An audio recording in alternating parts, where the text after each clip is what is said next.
ส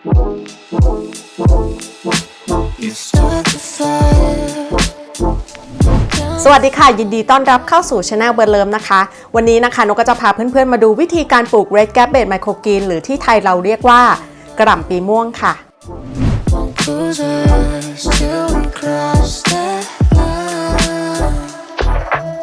ก่อนที่เราจะมาดูวิธีการปลูกเรามาดูคุณประโยชน์ของ Red Cabbage Microgreen กันก่อนนะคะโรคหลอดเลือดหัวใจเป็นสาเหตุสำคัญของการเสียชีวิตของคนทั่วโลกและไขมันในเลือดที่สูงก็เป็นปัจจัยเสี่ยงที่สำคัญเช่นกันค่ะงานวิจัยต่างสนับสนุนให้บริโภคผักหลากหลายชนิดเพื่อลดความเสี่ยงต่อโรคหลอดเลือดหัวใจตีบโรคหัวใจวายโรคหลอดเลือดในสมองและโรคหลอดเลือดหัวใจอื่นๆแต่ก็มีรายงานและงานวิจัยในประเทศสหรัฐอเมริกาที่รายงานว่าไมโครกรีนของผักและสมุนไพรหลายชนิดมีสารอาหารที่หนาแน่นมากกว่าเมื่อเปรียบเทียบกับผักและสมุนไพรที่โตเต็มที่โดยประสิทธิภาพของไมโครกรีนจะส่งผลต่อระดับไขมันและคอเลสเตอรอลได้โดยตรงซึ่งมีงานวิจัยกับหนูอ้วนกว่า60ชีวิตโดยทำอาหารไว้ทั้งหมด6กลุ่มให้ทาน Red Cabbage Microgreen ร่วมกับอาหารที่มีไขมันเป็นเวลา8สัปดาห์พบว่าการเสริมด้วย Red Cabbage Microgreen สามารถช่วยลดระดับ LDL อย่างได้ผลและช่วยทำให้ตับผลิตคอเลสเตอรอลน้อยลงด้วยค่ะเรามาดูกันว่า Red Cabbage Microgreen อุดมไปด้วยวิตามินอะไรบ้างกันนะคะวิตามิน C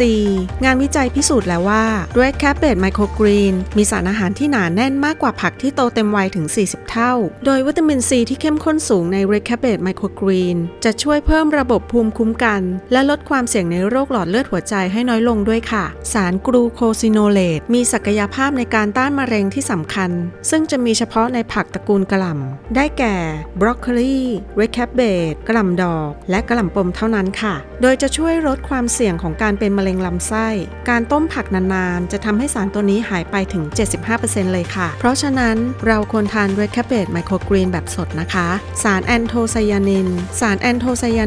จะมีในเฉพาะอาหารที่มีสีเข้มได้แก่บลูเบอร์รี่โกโก้ทับทิม Red Cabbage เป็นต้นค่ะสารแอนโทไซยานินใน Red Cabbage Microgreen สามารถยับยั้งการเจริญเติบโตเนื้องอกของมะเร็งและมีสารแอนตี้ออกซิแดนต์ที่มีปฏิกิริยาออกซิเดชันเชื่อมโยงกับโรคต่างๆมากมายตั้งแต่โรคหัวใจ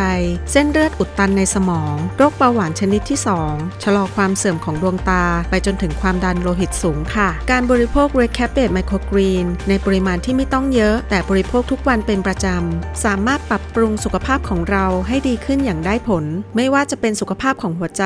ความเสี่ยงของโรคเบาหวานรักษาระดับคอเลสเตอรอลให้อยู่ในระดับที่ดีต่อสุขภาพและยังลดไตรกลีเซอไรด์ในตับลดการอักเสบและปัญหาสุขภาพทั่วไปได้อย่างมีประสิทธิภาพค่ะ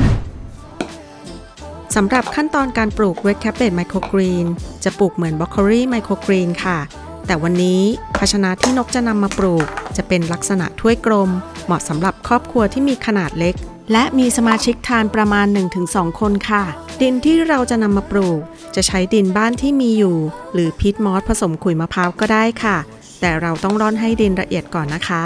ข้อแนะนำสำหรับดินปลูกนะคะไม่ควรผสมปุ๋ยคอกหรือมูลสัตว์ใหญ่เพราะไมโครกรีนใช้เวลาปลูกที่สั้นถ้ามูลสัตว์ยังย่อยสลายได้ไม่หมดอาจจะทำให้เกิดเชื้ออีโคไลได้ค่ะปริมาณที่เราใส่ดินในถ้วยให้ใส่เกินครึ่งถ้วยหรือประมาณเศษ2/3ของถ้วยเพราะเวลาเรากดดินจะอยู่ประมาณครึ่งถ้วยพอดีค่ะซึ่งปริมาณการใช้ดินปลูกไม่ควรน้อยหรือมากเกินความจำเป็นนะคะ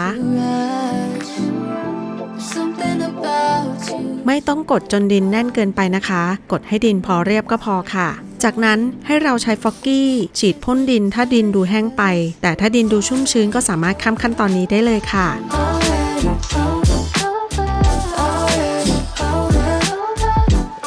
ขั้นตอนการโรยเมล็ดให้เรากับปริมาณด้วยสายตาเวลาโรยนะคะอย่าให้เมล็ดทับกันพยายามกระจายให้ทั่วดิน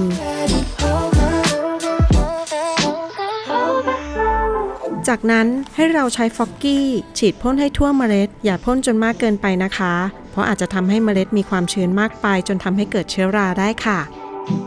เมื่อเราพ่นจนครบให้เราซ้อนถ้วยนะคะด้านบนสุดให้เราใช้ถ้วยเปล่า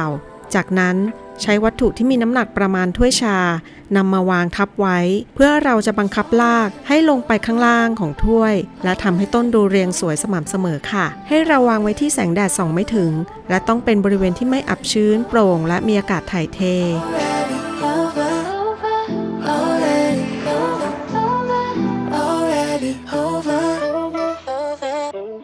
และเราควรเปิดพัดลมเบาๆให้อากาศมีการหมุนเวียนเสมอเพื่อป้องกันการเกิดเชื้อราค่ะสำหรับวันที่2เมล็ด Red Cabbage จะยังไม่แตกรากนะคะ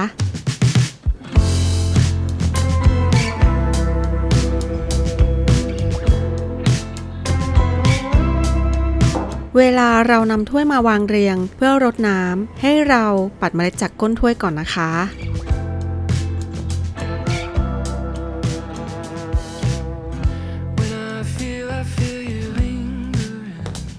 ให้เราใช้ฟอกกี้พ่นน้ำให้ทั่วเมล็ดไม่ต้องพ่นจนมากเกินไปนะคะพ่นให้พอชุ่มเมล็ดพอค่ะ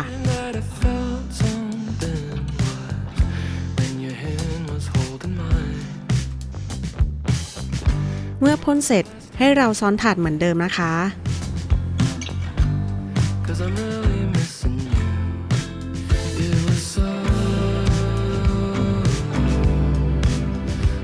อย่าลืมวัตถุที่มีน้ำหนักไว้ด้านบนเสมอนะคะ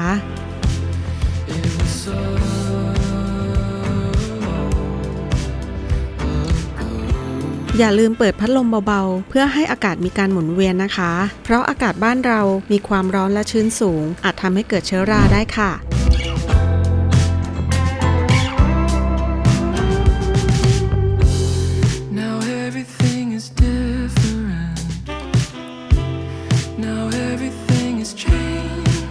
เข้าสู่วันที่3แล้วนะคะเมล็ดส่วนใหญ่จะเริ่มแตกรากออกมาเป็นสีขาวและมีขนอ่อนๆค่ะวันนี้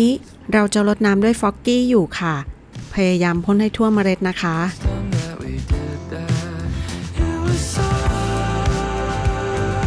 จากนั้นซ้อนถาดแล้ววางไว้ที่ไม่มีแสงแดดส่องถึง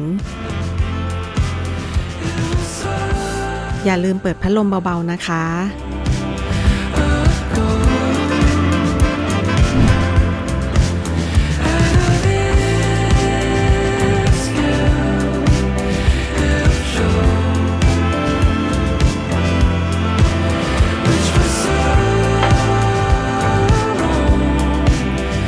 สำหรับวันที่4เราจะยังรดน้ำด้วยฟอกกี้อยู่ค่ะส่วนเมล็ด Red Cabbage ก็เริ่มเข้าสู่ระยะสเปราต์แล้วนะคะ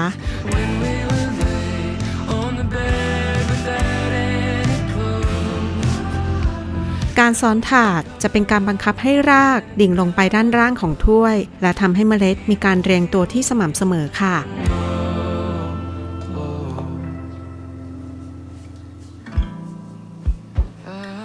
อย่าลืมเปิดพัดลมเพื่อช่วยให้อากาศหมุนเวียนป้องกันการเกิดเชื้อราได้ค่ะเข้าสู่การปลูก Red Cabbage Microgreen ในวันที่5แล้วนะคะวันนี้เราจะรดน้ำด้วยบัวรดน้ำหรือขวดน้ำก็ได้ค่ะปริมาณที่เรารดควรรดด้วยปริมาณที่พอเหมาะไม่รดจนดินแฉะเกินไปนะคะแต่ถ้าเรารดมากจนเกินไปไม่ต้องกังวลค่ะให้เราเทน้ำทิ้งออกจากถ้วยให้มากที่สุดก็พอค่ะวันนี้เราจะไม่ซ้อนถาดนะคะให้เราใช้ผ้าสะอาดคลุมเพื่อบังคับให้ต้นสูงค่ะเข้าสู่การปลูกในวันที่6แล้วนะคะใกล้ถึงวันตัดแล้วให้เราสังเกตว่าต้นต้องสูงเกินถ้วยประมาณ1 นิ้วนะคะแต่ถ้ายังยาวไม่เกินถ้วยให้เราคุมต่ออีกวันค่ะเพื่อให้ต้นสูงเกินขอบถ้วยขึ้นมาจากนั้นให้เรานำถ้วยปลูกไปวางไว้ที่มีแสงแดดส่องถึงจะเป็นแดดเช้าหรือแดดบ่ายก็ได้ค่ะแต่ขอให้วางอยู่ในบ้านเพื่อป้องกันแมลงและนกจิกกินนะคะและอย่าลืมรดน้ำด้วยนะคะ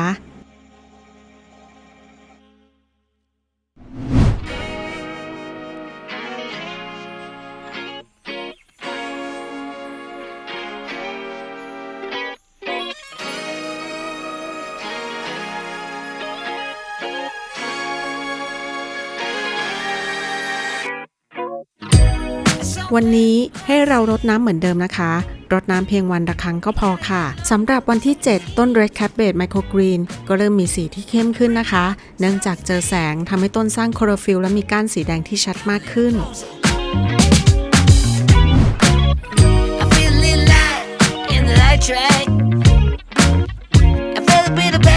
วันที่8เราจะเห็นว่าต้น Red Cabbage Microgreen มีใบที่ใหญ่ขึ้นก้านก็เริ่มมีความอวบและแข็งแรงมากขึ้นค่ะให้เรารดน้ำวันละครั้งเหมือนเดิมนะคะ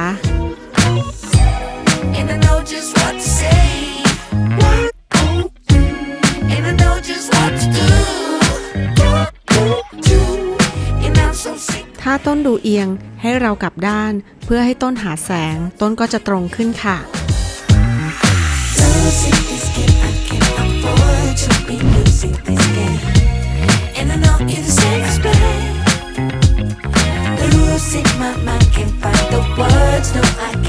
ใกล้ถึงวันตัดแล้วนะคะ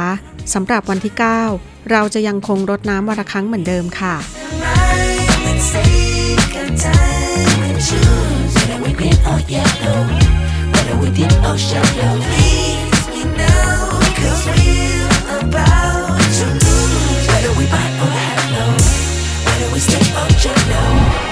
สำหรับวันที่ 10 นะคะถ้าใครรดน้ำน้อยเกินไปต้นก็จะดูเฉาแล้วเหมือนล้มนะคะไม่ต้องห่วงค่ะเราสามารถรดน้ำเติมได้ทันทีต้นก็จะตั้งขึ้นในเวลาไม่ถึงชั่วโมงค่ะเมื่อเราปลูกครบวันที่ 10 แล้วนะคะเราก็ถึงเวลาตัด Red Cabbage Microgreen กันได้แล้วค่ะถ้าเพื่อนๆปลูกตามขั้นตอนที่นกได้บอกไว้ต้นและรากก็จะดูแข็งแรงมากๆค่ะถ้าต้นและรากไม่แข็งแรงเราจะไม่สามารถดึงทั้งต้นและดินออกมาวางได้เลยค่ะเวลาปลูกด้วยถ้วยนกจะชอบดึงต้นออกมาวางไว้ด้านนอกค่ะเพราะจะทำให้เราตัดสะดวกและสามารถตัดได้ถึงโคนต้นที่ใกล้ดินเลยค่ะสำหรับเพื่อนๆที่ไม่มีเวลาตัดนะคะเราสามารถปล่อยให้โตได้จนถึงวันที่ 14 ค่ะหรือปล่อยให้โตไปจนถึงออกใบที่ 3 นะคะจากนั้นให้เรารีบตัดทันทีค่ะไม่งั้นสารอาหารจะได้ไม่เต็มที่นะคะ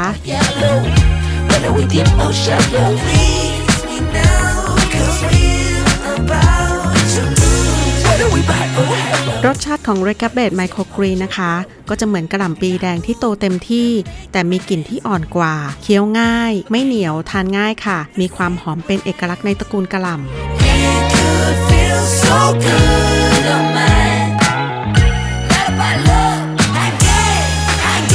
เมื่อเราตัดเสร็จแล้วนะคะให้เรานำมาล้างเพื่อล้างฝุ่นและดินที่ติดมาบางส่วนออกให้หมดค่ะให้เราล้างอย่างเบามือนะคะจากนั้นนำมาปั่นให้เสด็จน้ำออกให้มากที่สุดค่ะสำหรับภาชนะที่นำมาใส่ต้นอ่อนไมโครกรีนนะคะควรมีฝาที่ปิดมิดชิดหรือจะใช้กล่องสุญญากาศได้ยิ่งดีเลยค่ะจะทำให้เก็บไว้ได้นานมากขึ้นนกแนะนำให้ทานให้หมดภายใน1 อาทิตย์นะคะจะทำให้เราได้สารอาหารจากต้น Red Cabbage Microgreen เต็ม 100% เลยค่ะทั้งหมดนี้ก็คือขั้นตอนวิธีการปลูก Red Cabbage Microgreen ค่ะขอขอบคุณเพื่อนๆที่ติดตามรับชมจนถึงตอนนี้นะคะเพื่อนๆสามารถเข้าไปดูรายละเอียดและพูดคุยกันได้ที่เพจ Facebook และ IG หากสนใจสั่งซื้อเมล็ดไมโครกรีนนะคะเพื่อนๆสามารถเข้าไปใน About หรือคำว่าเกี่ยวกับจากนั้นกดลิงก์ไปยัง Shopee หรือ Lazada ได้เลยค่ะขอบคุณค่ะ